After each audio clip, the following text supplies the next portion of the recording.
Hello everyone, welcome to my channel. आज की कहानी है प्यार तो होना ही था पार्ट 1। पवन की आज शादी थी, पर घर में ज्यादा मेहमान नहीं बुलाए गए थे। बस कुछ खास मेहमानों को ही बुलाया गया था। उधर लड़की वालों यानी दुल्हन अंजलि के घर बहुत ही चहल पहल और धूमधाम थी। अंजलि अपनी नई जिंदगी को लेकर बहुत ही उत्सुक थी। न जाने कितने सपने बुन डाले थे पवन और अंजलि का रिश्ता 15 दिन पहले ही तय हुआ था। उन दोनों के बीच ज्यादा बातचीत भी नहीं हुई थी। हर बार अंजलि ही पवन को फोन लगाती और पवन की तरफ से सिर्फ हाँ और हूँ में ही जवाब मिलता। अंजलि जब ये बात अपनी छोटी बहन को बताती है तो वो अंजलि से कहती है कि शायद पवन जीजाजी थोड़े अंतर्मुखी स्वभाव के हैं। ऐसे लोगों को खुलने में थोड़ा समय लगता है। पवन के घर वालों को शादी की जल्दी थी। उनका कहना था कि पवन की दादी की तबीयत ठीक नहीं रहती। वो पोते की शादी देखना चाहती है, इसलिए जल्द से जल्द शादी कर देते हैं। लड़के वालों के कहने पर अंजलि के पिता मना नहीं कर सके। पवन, तू अभी तक ऐसे ही बैठा है? बेटा चल तैयार हो जा, बारात निकलने का समय हो गया है। पवन की माँ ने पवन से कहा तो पवन अनमने मन से तैयार होने लगा। बारात अपने निश्चित समय से घर से गार्डन के लिए निकल गई। सभी नाच रहे थे पर पवन घोड़ी पर उदास सा बैठा हुआ था। किसी के कहने पर कुछ समय के लिए उसके चेहरे पर स्माइल आ जाती और फिर गायब हो जाती। बारात गार्डन के दरवाजे पर पहुंच गई। लड़की वालों ने बड़ी ही धूमधाम से बारात का स्वागत किया और फिर हथेला भरने की रस्म हुई। पवन ने एक बार भी नजर उठाकर अंजलि को नहीं देखा। फोटोग्राफर भी बार बार पवन को नजरें उठाने और स्माइल करने को कह रहा था। अंजलि को भी ये सब थोड़ा अजीब लग रहा था। दूल्हा दुल्हन स्टेज पर जाकर बैठ गए। फिर फोटोग्राफर ने पवन और अंजलि को कुछ रोमांटिक पोज बनाकर फोटो खींचने को कहा। पवन ने 2-3 फोटो खिंचवाई। फिर फोटोग्राफर ने पवन को अपने घुटनों के बल बैठकर अंजलि को रोज देने को कहा। पवन बैठा भी, पर अचानक से रोज देते समय क्या पता क्या हुआ, एक झटके से उठ गया और बोला, बस अब हमें कोई फोटो नहीं खिंचवाना। उसके बाद सभी रस्में हुई और बारात विदा हो गई। घर आने के बाद पवन की माँ ने बड़ा ही धूमधाम से अंजलि का स्वागत किया और फिर अंजलि को उसके कमरे में आराम करने के लिए भेज दिया। पवन हॉल में अपने 2 खास दोस्तों के साथ बैठा हुआ था। रात के 9 बजे हुए थे। सभी बातें करने में व्यस्त थे। कुछ देर बाद दोस्त भी चले गए। रात के 10 बजे के आसपास पवन कमरे में गया। वहां अंजलि लाल साड़ी में मुंह ढक फूलों से सजे हुए पलंग पर बैठी थी। कमरे में पवन के आने की आहट सुन थोड़ी सी सिमट गई, पर पवन आते ही वॉशरूम में गया, कपड़े बदले और अंजलि के पास जाकर बैठ मोबाइल देखने लगा। ये देख अंजलि को बेहद ही गुस्सा आया और सोचने लगी कैसा इंसान है। सामने नई नवेली पत्नी बैठी है और ये मोबाइल देख रहा है। फिर सोचा कि शायद किस किस के बधाई मैसेज आए हों, वो देख रहा हो। पर पवन 3 सेकंड बाद हड़बड़ा कर उठा और दरवाजा खुला और बाहर जाने लगा। अंजलि ने आवाज भी लगाई, पर पवन इतनी जल्दी में था, उसने कुछ कहा नहीं और कुछ सुना नहीं और बाइक स्टार्ट कर चला गया। अंजलि ने घड़ी देखी, रात के 11 बजे। पवन कहाँ गया? वो स्तब्ध सी खड़ी रही। आवाज सुन सास ससुर भी वहां आ गए और बोले, क्या हुआ बहू, पवन कहाँ गया? अंजलि ने कहा, पता नहीं मम्मी जी। कमरे में आने के बाद फ्रेश होकर मोबाइल देखने लगे और फिर बाइक की चाबी ले दौड़ते हुए बाहर जाकर बाइक स्टार्ट कर चले गए। पवन के पिता ने पवन के मोबाइल पर कॉल किया तो मोबाइल कमरे में ही पलंग पर ही पड़ा हुआ पाया। सभी परेशान हो गए कि सुहागरात के दिन पवन अपनी पत्नी को छोड़ कहाँ गया। अंजलि की सास निर्मला ने अपनी बेटी प्रीति से कहा, जा तेरी भाभी को कमरे में ले जा और तू उसी के पास बैठना। अंजलि कमरे में चली गई, पर मन में उथल पुथल मची हुई थी। मेरे माता पिता ने ये कैसे लड़के से मेरा रिश्ता तय कर दिया? बिना परखे ऐसे लड़के से क्यों बांध दिया मुझे, जो मुझे छोड़ चला गया? कहीं और कोई लड़की का चक्कर तो नहीं? अभी तो सुहाग रात भी नहीं हुई है। पता नहीं कहाँ भटक रहा होगा, फिर लौटेगा भी या नहीं। न जाने कितने सवाल अंजलि के मन में उमड़ रहे थे। उसने धीरे से अपनी ननद प्रीति से पूछा, प्रीति, तुम्हें क्या लगता है पवन कहाँ गए होंगे? अंजलि का सवाल सुन प्रीति थोड़ी सकपका गई और फिर बोली, अरे भाभी, हो सकता है किसी दोस्त के पास चले गए हों। आ जाएंगे, आप चिंता मत करो, सो जाओ। अंजलि की आंखें नम थी। मन में विचार आया कि मम्मी पापा को फोन लगाकर सब बात बता दे, पर सोचा हो सकता है कुछ देर में पवन आ जाए और उन्हें फोन लगाने पर वे यहाँ आ जाएंगे तो अच्छा नहीं लगेगा। हॉल में पवन के माता पिता, छोटा भाई, दादी, चाचा चाची सब बैठे थे। छोटा भाई पवन के सभी दोस्तों को फोन लगा रहा था और चाचा का लड़का बाइक ले पवन को ढूंढने गया था। बैठे बैठे रात गुजर गई पर पवन नहीं आया। अंजलि की आंखें रो रो कर लाल हो गई थी। सुबह उसकी सास ने उसके पास आकर कहा, बेटी, पवन आ जाएगा, चिंता मत करो, नाश्ता कर लो। पर अंजलि के गले से एक घुट पानी का भी नहीं उतरा। सभी चिंतित थे। अंजलि ने सोच लिया था, इन सब में उसकी गलती नहीं। शायद पवन ने किसी दबाव में शादी की है। दोपहर में वो अपने माता पिता को फोन कर सब बता देगी और उनके साथ यहाँ से चली जाएगी। अब यहाँ नहीं रहेगी। दोपहर के 12 बजे बाइक की आवाज आई। देखा तो पवन आ गया था, पर ये क्या, वो नशे में था। उससे ढंग से चला भी नहीं जा रहा था। आकर सोफे पर निढाल सा पड़ गया। अंजलि भी दौड़ती हुई बाहर हॉल में आ गई। पवन के पिता किशोर ने चिल्लाते हुए कहा, निर्लज्ज, शराब भी कराया है और रात को कहाँ था तू? पर पवन ने कोई जवाब नहीं दिया। गुस्से में किशोर और चिल्लाए तो निर्मला ने कहा, रहने दो, वो होश में नहीं है। और पवन के भाई मोहित को कहा कि पवन को उसके कमरे में ले जाए। मोहित ने पवन को ले जाकर पलंग पर लेटा दिया। निर्मला ने अंजलि से कहा, बेटी, तू भी कमरे में जा, आराम कर। अंजलि जाने के लिए पलटी तब दादी ने निर्मला से कहा, गया होगा तेरा लाला उस कलमुही के पास। अब भी उस कलमुही को चैन नहीं, क्या जान लेगी उसकी? निर्मला ने कहा, माँ जी, धीरे, अंजलि सुन लेगी। पर अंजलि ने बात सुन ली थी।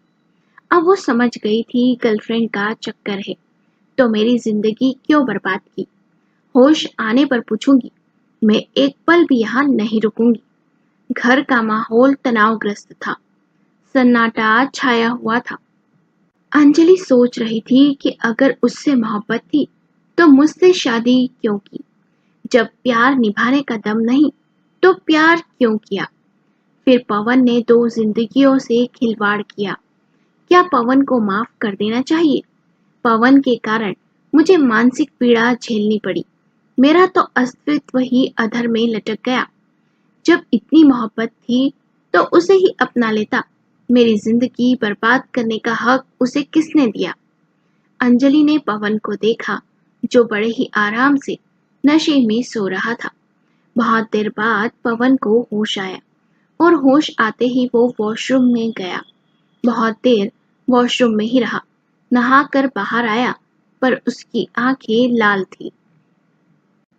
कुछ देर बाद निर्मला खाना कमरे में ले आई और पवन से बोली, खाना खा लो। फिर निर्मला ने अंजलि को कमरे से बाहर बुलाया और बोली, बहू, अभी पवन को आराम करने दो, हम उससे कल सुबह बात करेंगे, तुम उसका ध्यान रखो। ये सुन अंजलि को गुस्सा आया कि अभी पूछे अपने लाडले से उसने ऐसा क्यों किया। फिर सोचा कहीं ये सब भी पवन के साथ शामिल तो नहीं। कमरे में गई तो देखा पवन खाने की थाली के सामने बैठा है पर एक कोल भी नहीं खाया। अंजलि ने कहा, खाना खा लीजिए, तो पवन ने कोई जवाब ना दे थाली आगे खसका दी और सोफे पर मुंह फेर लेट गया। अंजलि सोचने लगी, यार क्या नाटक है ये, कब तक ऐसा चलेगा? अब बहुत हुआ, उठने दो इसे। इससे सारे सवाल पूछूंगी और फैसला यही है, अब मैं यहाँ नहीं रहूंगी।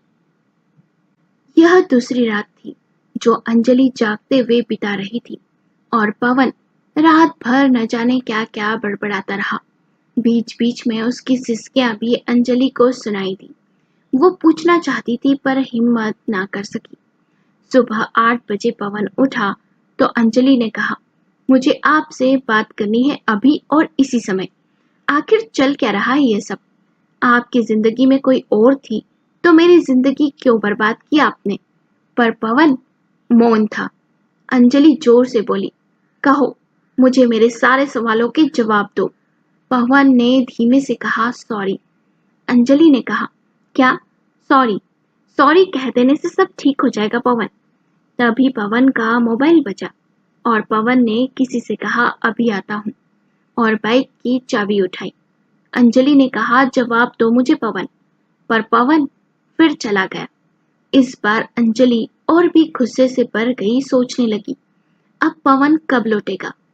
फिर सभी हॉल में जमा हो गए और खुसर फुसुर चालू हो गई।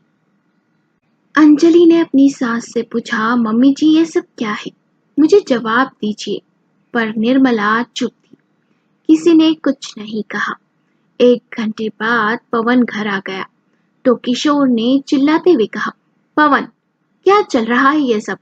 ये शादी तुम्हारे कहने पर हुई है और तुम ही अब ये सब कर रहे हो। क्यों पवन, कहो। पवन ने कहा, पापा मुझे माफ कर दो और थोड़ा समय दो, मैं सब ठीक कर दूंगा, और कमरे में चला गया। अंजलि भी पवन के पीछे पीछे कमरे में आ गई। उसने देखा पवन के हाथ में डायरी है जिसे उसने अलमारी में रख ताला लगा दिया। कुछ देर पवन सोफे पर बैठा रहा चुपचाप, फिर वॉशरूम में जाकर मुंह धोया, बाहर आया और अंजलि से बोला, तुमने कुछ खाया? सॉरी, मैं अभी प्रीति को चाय नाश्ता लाने को कहता हूँ। इस बार अंजलि के शब्द और भी कड़े और रूखे थे। वो बोली, नहीं चाहिए तुम्हारी झूठी हमदर्दी। सुहागरात के दिन अपनी पत्नी को छोड़ कौन जाता है? क्या चल रहा है ये सब? मुझे मेरे सवालों के जवाब दो अभी। पवन ने कहा, मैं तुम्हें सब बताता हूँ, तुम यहाँ बैठो शांति से और मेरी बातें सुनो। पवन की बात सुन अंजलि सोफे पर बैठ गई। पवन ने कहा, ये कहानी शुरू होती है कॉलेज से। मैं कॉलेज के फर्स्ट ईयर में था। मैं कानपुर में रह रहा था, हॉस्टल में। तब मेरी मुलाकात नीता से हुई। नीता मेरी क्लासमेट थी। नीता बहुत ही हंसमुख और चंचल लड़की थी। हमेशा हंसी मजाक करती, कभी लाइफ को सीरियस नहीं लेती थी। कहती थी, जिंदगी जियो तो खुल के जियो। नीता और मेरी दोस्ती गहराती गई। कॉलेज में सब हमें लव बर्ड कहते थे, पर हमारे बीच ऐसा कुछ नहीं था। नीता यही कहती, तू मेरा बेस्ट फ्रेंड है, प्यार और तुझसे कभी नहीं। और मैं भी, कि तुझ जैसी लड़की से प्यार हो ही नहीं सकता। हम घूमते फिरते पढ़ाई करते एंजॉय करते। कॉलेज का दूसरा साल खत्म हुआ। मैं छुट्टियों में घर लखनऊ आया तो नीता से 2-3 दिन बात नहीं हो पाई, क्योंकि वो अपनी किसी बचपन की सहेली की शादी में दिल्ली गई हुई थी। नीता भी लखनऊ में ही रहती थी। उसका घर यहाँ से आधे घंटे की दूरी पर है। मुझे बेचैनी होने लगी, जैसे मैं नीता के बिना अधूरा हूँ, उसके बिना नहीं रह सकता।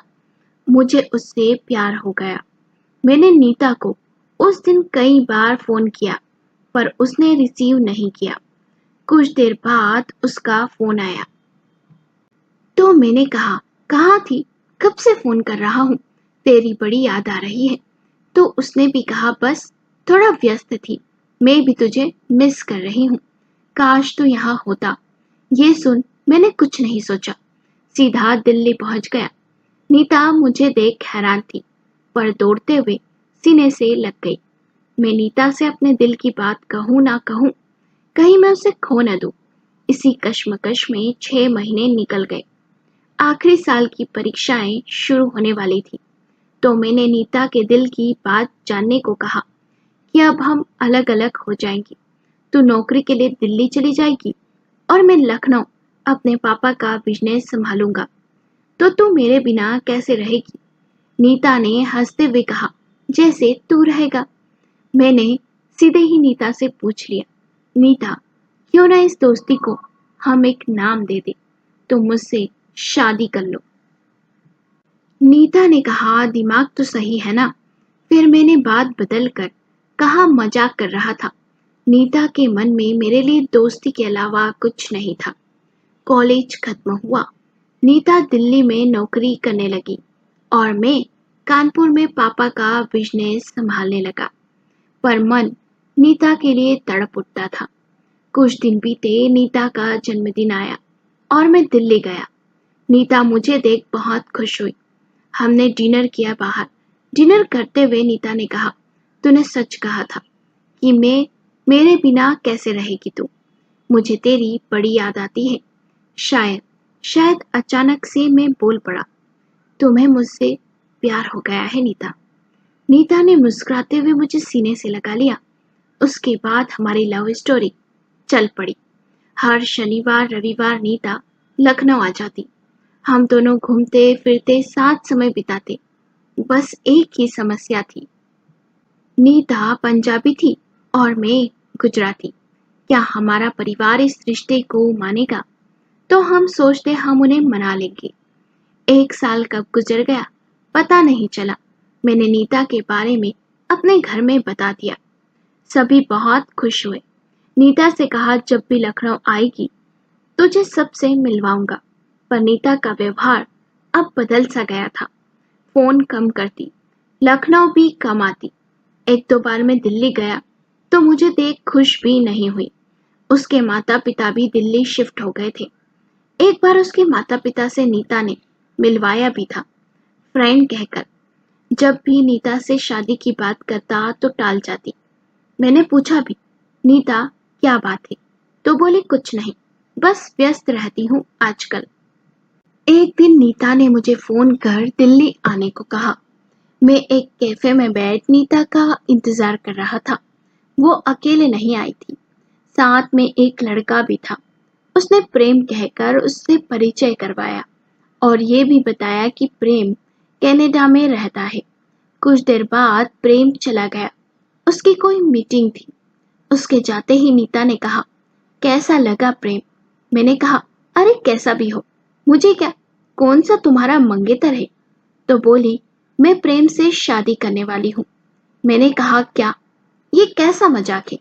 नीता ने कहा, ये मजाक नहीं, वो कनाडा में रहता है, बहुत बड़ा बिजनेस है, पैसे वाला है, मेरे पापा को पसंद है, और क्या चाहिए? मैंने कहा, प्यार तो तुम्हें मुझसे है और तुम शादी भी करना चाहती थी, और अब तुम ये सब।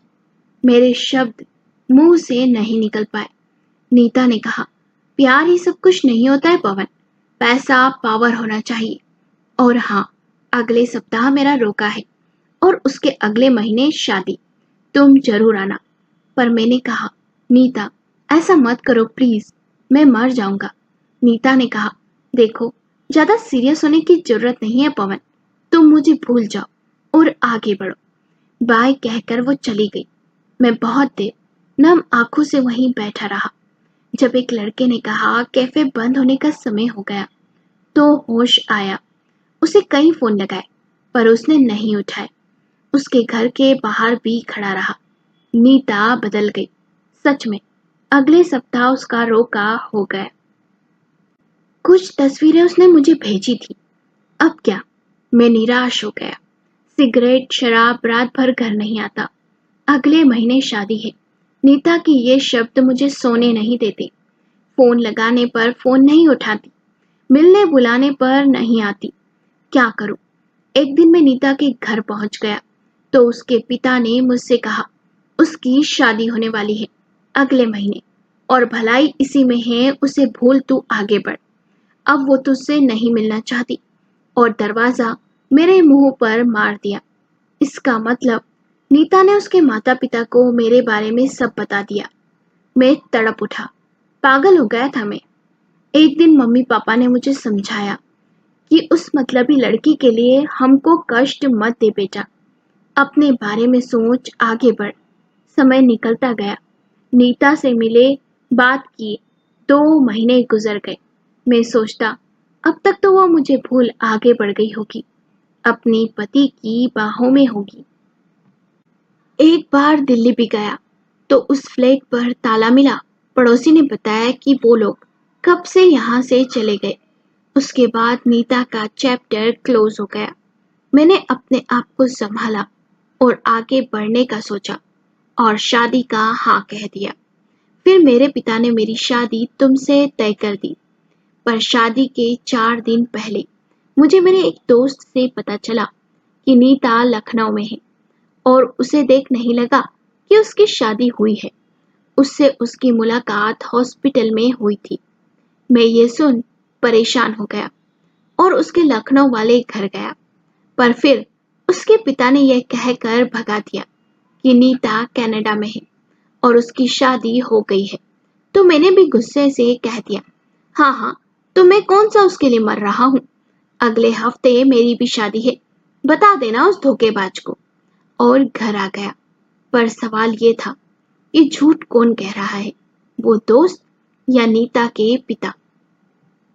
इस बात का पता लगाने के लिए मैंने अपने दोस्त को कहा और सुहाग रात वाले दिन मुझे मेरे दोस्त का मैसेज मिला, तेरा फोन लग नहीं रहा, नीता लखनऊ में ही है और सिटी हॉस्पिटल के रूम नंबर 404 में एडमिट है। ये सुन मैं पागल हो गया। सवाल कई थे, एक का भी जवाब नहीं था मेरे पास। भागता हुआ मैं सिटी हॉस्पिटल पहुंच गया। नीता के पिता रूम के बाहर बैठे थे। नीता की माँ कमरे में थी। उसके पिता मुझे देख हैरान थे और बोले, तुम यहाँ? मैंने कहा, अंकल क्या बात है, प्लीज सच कहिए। अंकल ने कहा, बेटा मुझे माफ कर दे, मैंने तेरे साथ बुरा व्यवहार किया। एक दिन नीता लखनऊ आई। वो बहुत ही खुश थी। उसने हमें बताया कि उसे प्यार हो गया है पवन नाम के लड़के से। उसने तुम्हारी तस्वीर भी दिखाई। हम बहुत खुश थे, तुमसे मिलना चाहते थे। पर इसी बीच कुछ समय से नीता की तबीयत ठीक नहीं रहने लगी। उसे डॉक्टर को बताया तो पता चला कि उसे ब्लड कैंसर है। उसके पास ज्यादा समय नहीं है। नीता ये सुन पागल हो गई। वो जानती थी यदि वो तुम्हें ये बताएगी तो तुम जी नहीं पाओगे। हम दोनों पति पत्नी भी टूट गए। फिर हम दिल्ली चले गए। वहां नीता का इलाज चल रहा था। फिर नीता ने अपने आप को संभाला। बहुत ही स्ट्रांग लड़की है वो। अपने चचेरे भाई प्रेम से तुम्हें मिलवाया। वो तुम्हारे मन में नफरत भर देना चाहती थी अपने लिए। फिर प्रेम की सगाई कामाक्षी से हुई। उस दिन सगाई के फंक्शन की तस्वीरें उसने तुम्हें भेज दी। उसके बाद जब भी तुम उससे मिलने आए वो नहीं मिली। हमें भी झूठ कहने को बोल दिया। बहुत कुछ सहा मेरी बच्ची ने। आज जिंदगी और मौत के बीच झूंझ रही है। भगवान भी अजीब है, कभी कभी सच्चे प्यार मिल नहीं पाते बेटा। कहते कहते नीता के पिता रो पड़े। मैं अंदर रूम में गया। नीता का चेहरा मुरझाया था। वो बहुत ही कमजोर लग रही थी। नीता की मां मुझे देख रो पड़ी। फिर मैं नीता के पास गया, उसके बालों पर हाथ फेरा। मेरा स्पर्श पाकर उसने आंखें खोली और धीमे से बोली, आ गए तुम। मुझे यकीन था मेरे आखिरी वक्त में तुम मेरे पास होंगे। मैंने नीता के होठों पर उंगली रख दी। उसने कहा, मुझे माफ कर दो, मैं प्यार निभा न सकी। मुझे अपनी बाहों में भर लो पवन। मैंने कसकर नीता को बाहों में भर लिया और रोने लगा। फिर उसने मेरी बाहों में ही दम तोड़ दिया। शायद वो मेरे इंतजार में थी। पूरी रात वही था। सुबह सब क्रियाकर्म किया और खूब रोया। कुछ समझ नहीं आया और शराब पी ली। फिर घर आया तो तुम्हें सब पता है। और आज सुबह नीता के पापा का फोन था। नीता ने मेरे लिए एक डायरी लिखी थी। वो मुझे देना चाहते थे। जानती हो, बहुत सी ऐसी बातें हैं उस डायरी में जो मुझे पता नहीं। मैं उसे पढ़ रो उठा। कितना कुछ सहा उसने। मैंने उसे बेवफा समझा। जानती हो, उस दिन जब मैं उसके घर गया था और मैंने अपनी शादी की बात उसके पिता से कही थी, तब वो वहीं थी। उस डायरी के लास्ट में लिखा था, मैं चाहती हूँ तुम मुझे भूल आगे बढ़ो। और आज तुम आगे बढ़ गए। तुम शादी कर रहे हो। मैं बहुत खुश हूँ। जानती हूँ तुम्हें एक दिन ये सच जरूर पता चलेगा, क्योंकि तुम्हारे दोस्त ने मुझे अस्पताल में देख लिया था और तुम मेरे आखिरी वक्त में मेरे पास होंगे। ये मैं जानती हूँ। मैं भी चाहती हूँ जब मरूं तो तुम्हारी बाहों में ही मरूं। और हाँ, मेरे जाने के बाद खुश रहना अपनी पत्नी के साथ, क्योंकि इन सब में उस मासूम की कोई गलती नहीं। उसे बहुत प्यार देना। प्लीज निराश मत होना। भगवान ने इतना ही साथ लिखा था। तुम खुश रहोगे तो तुम्हें देख मेरी आत्मा को शांति मिलेगी। Love you. क्या करें, क्या करें, कुछ कर नहीं सकते। इश्क तो उन्हें भी है, पर वो इश्क कर नहीं सकते। उनके लिए जीते हैं, उनके लिए जीते हैं, पर उन पर मर नहीं सकते। तड़प रहे हैं, तड़प रहे हैं दो सूखे पत्तों की तरह, पर साथ जल नहीं सकते। क्या करें, कुछ कर नहीं सकते। क्या करें, कुछ कर नहीं सकते। बस यही थी मेरी और नीता की कहानी। सॉरी, मेरे कारण तुम्हारा दिल दुखा, पर अब ऐसा नहीं होगा। मैं आगे बढ़ने की कोशिश करूंगा। ये सुन अंजलि की आंखें नम थी। उसे पवन पर बड़ा ही तरस आ रहा था। बोली, सॉरी, मैंने आप पर गुस्सा किया और बुरा भला कहा। समय बीतता गया। पहले अंजलि और पवन का रिश्ता दोस्ती से शुरू हुआ, फिर कुछ समय बाद दोनों एक हो गए। पर नीता अब भी पवन की यादों में थी। उसे यादों से निकाला नहीं जा सकता था। ये बात अंजलि भी अच्छे से जानती थी और उसने कभी कोशिश भी नहीं की। पर पवन कभी भी अपने पति के फर्ज से पीछे नहीं हटा। अंजलि पर उसने बहुत प्यार भी लुटाया और दोनों खुश थे। नीता के बर्थडे और जिस दिन उसकी मौत हुई थी, उस दिन हर साल पवन अनाथ आश्रम या वृद्धाश्रम जाता। वहां खाना खिलाता, कपड़े बांटता, मंदिर में पूजा रखता और अंजलि भी उसके साथ होती। कभी कभी प्यार चाह कर भी किसी को नहीं मिल पाता, नदी के दो किनारों की तरह बन जाता है। और यही हुआ पवन और नीता के साथ। उम्मीद करती हूँ आप सबको ये कहानी पसंद आई होगी। ये कहानी नहीं, किसी के जीवन की हकीकत है। बस उसे थोड़ा सा मॉडिफाई कर शब्दों में पिरो दिया गया है। इस कहानी के 2 सीजन और हैं जो 30-30 मिनट के हैं। अगर आप सुनना चाहते हैं तो हमें कमेंट करके बताएं। और अगर कहानी पसंद आई हो तो वीडियो को लाइक करें, शेयर करें और चैनल को सब्सक्राइब करना ना भूलें।